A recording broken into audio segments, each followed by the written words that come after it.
ito ay rated SPG. Striktong patnubay at gabay ng magulang ang kailangan. Maaaring may masiselang tema, lengguwahe, karahasan, sexual, horror o droga na hindi angkop sa mga bata. So maalala nga nito ni Gapo ang mga nangyari sa kanya nung bata pa siya at kung paano nakitilang buhay ng kanyang ina mula nga sa kamay ng dalawang lalaki at sa pangunguna ng isang pulis. Kung kaya tikukwento nga nito ni Rudy kung sino nga ba ang lalaking iyon. Kung kaya isinumpa nito ni Gapo na hahanapin niya sa ang lupalop man makita itong lalaking ito at pagbabayarin nga niya sa ginawa sa kanilang pamilya.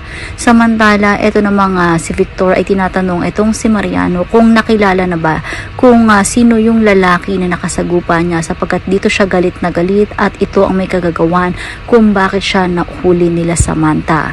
Samantala, ito namang si Samantha at si Lucas ay muling magkakatagpo at makakaganti nga si Lucas dito sapagkat matatamaan nga ng bala ng baril itong si Samantha. Kung kaya tuwan-tuwa si Lucas at sinabi nga nito na ano na ba daw ang laban ngayon nito sa kanya.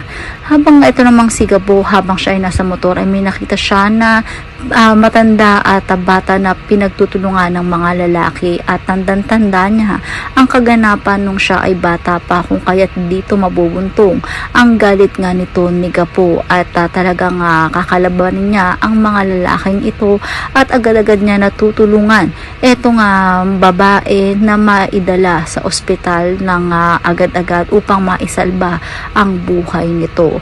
Yan ang mga dapat nating abangan sa mas sumitinding kaganapan dito nga lang sa CCM Sigabo.